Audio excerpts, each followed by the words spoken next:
Halo, assalamualaikum warahmatullahi wabarakatuh ya. Jumpa lagi dengan saya Mas Bagus Vlog. Gimana kabarnya Pak teman-teman? Semoga tetap diberikan kesehatan serta kelancaran ya. Baiklah, untuk video kali ini kita mau reaction video lagi ya. Tapi sebelumnya jangan lupa buat teman-teman untuk didukung video dari saya dengan cara like, share, serta komen-komennya. Dan buat teman-teman pula yang baru menemukan channel saya, jangan lupa untuk di subscribe. Baiklah, video ini saya dapat dari sebuah video yang berjudul seperti ini, suara lantang Jokowi bikin Malaysia seperti ini. Nah, seperti itu kira-kira judulnya ya. Baiklah, tidak usah menunggu lama-lama, kita langsung simak videonya dan jangan sampai di skip. Kita tonton sampai habis biar kita paham apa isi videonya ya. Baiklah, kita mulai dari sekarang. Perang di depan mata, 6.000 TKI dan WNI di Malaysia diungsikan ke lokasi yang aman. Indonesia siapkan serangan besar-besaran, namun sebelumnya sebanyak 6.000 TKI di perkebunan kelapa sawit di Malaysia dijemput paksa diungsikan menyusul konflik negara bagian tersebut dengan Filipina. Pemerintah melalui Konsulat Jenderal Republik Indonesia atau Konjen RI di Sabah, Malaysia, mengungsikan 6.000 orang tenaga kerja Indonesia yang bekerja di ladang kelapa sawit di Felda Sabat Blok 17 di negara bagian utara Malaysia. Staf khusus Menteri Tenaga Kerja dan Transmigrasi Dita Indasari kepada POA Senin menjelaskan tindakan ini dilakukan karena kondisi keamanan di Malaysia masih tak menentu setelah terjadinya kontak senjata antara Malaysia dan TNI. Dita memastikan hingga kini kondisi tenaga kerja Indonesia dalam kondisi selamat dan gaji mereka masih tetap dibayar oleh pihak perkebunan. Jadi TKI dan warga Indonesia di sana dalam kondisi selamat.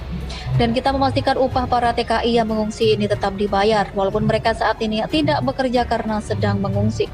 Dari pihak perkebunan kelapa sawit di Sabah juga setuju bahwa para TKI ini tetap dibayar upahnya. Dita menambahkan dari 52 blok perkebunan kelapa sawit yang memperkerjakan sebanyak 8.000 orang tenaga kerja asal Indonesia, blok 17 adalah wilayah yang paling rawan. Ia mengatakan Kementerian Tenaga Kerja dan Transmigrasi juga telah berkoordinasi dengan Komando Daerah Militer Kodam 6 karena mempunyai kewenangan menjaga wilayah utara Kalimantan Timur yang berbatasan langsung dengan negara bagian Sabah dan sebagian kecil Sarawak, termasuk di sebelah timur Laut Perairan Kalimantan Timur yang berlokasi tidak jauh dengan Laut Sulu dan batas Laut Filipina. Koordinasi yang dilakukan menurut Dita adalah menahan arus tenaga kerja asal Indonesia yang akan masuk ke Malaysia. Kita juga berkoordinasi dengan Panglima Kodam yang membawahi perbatasan Nunukan. Karena memang perbatasan itu kita minta dijaga dengan ketat supaya arus TKI yang masuk dari Indonesia ke Malaysia bisa dicegah.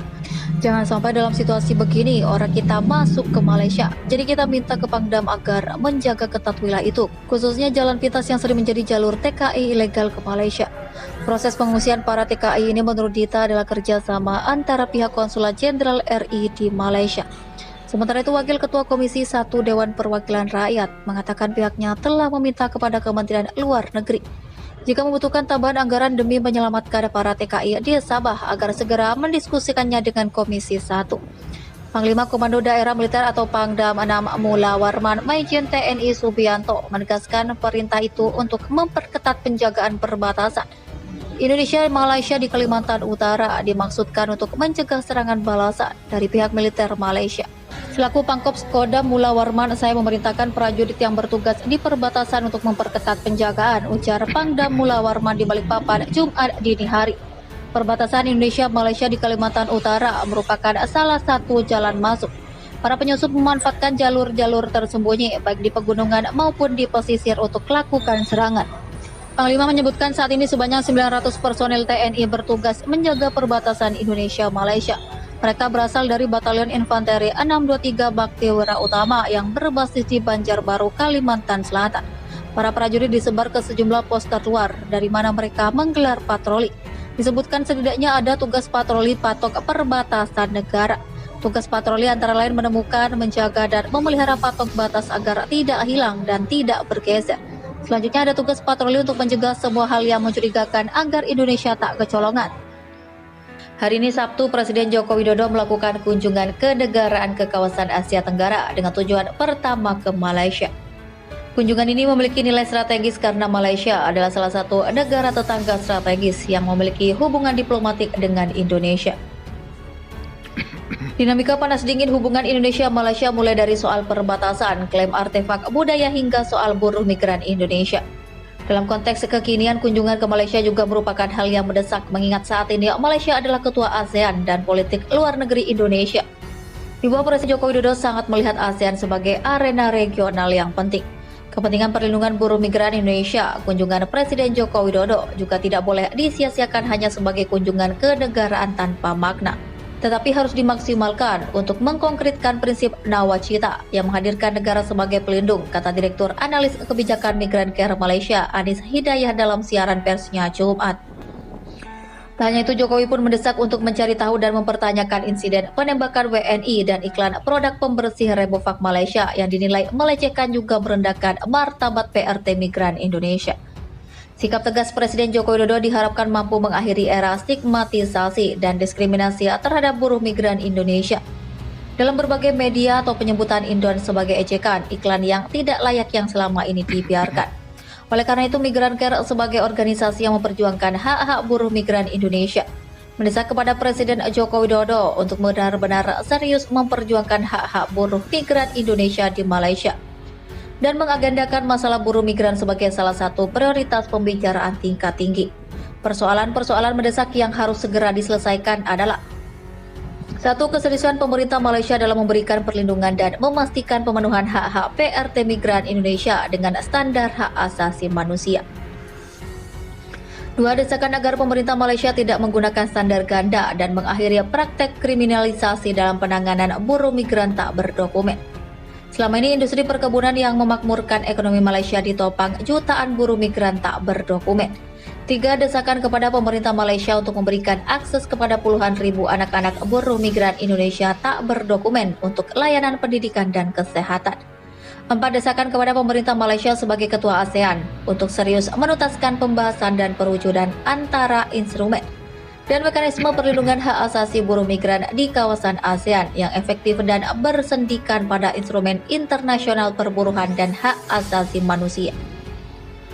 Saat itu, kelompok orang yang diduga WNI menyerang 2 polisi Malaysia, Kopral Raja Aizam Raja Moh 53 tahun dan Kopral Moh Aidil Mustafa 29 tahun yang tengah berpatroli. Menurut Kepala Polisi Selangor Datuk Moh Sukri Dahlan, 2 polisi itu tengah berada di dalam mobil patroli dan melihat sekelompok orang di seberang jalan. Mereka menghentikan kelompok itu dan mulai menanyai orang-orang tersebut. Salah satu dari kelompok itu mengamuk saat polisi menahan 3 teman wanita mereka. Tutur Moh Sukri seperti dikutip The Star. Salah satu dari kelompok orang itu lalu mengeluarkan pisau dan menyabetkannya ke Kopral Raja Aizam. Senjata Raja Aizam juga dirampas. Salah seorang penyerang polisi itu mencoba menembakkan pistol yang dirampas, namun gagal meletus. Kopral Moh Aidil juga diserang. Dia disambet pada bagian wajah dan kepala dengan senjata tajam, tapi berhasil meraih pistolnya. Dia menembak dan menewaskan 2 tersangka dengan senjatanya, ujar Sukri. Dia menambahkan 1 pria dan 3 wanita ditangkap.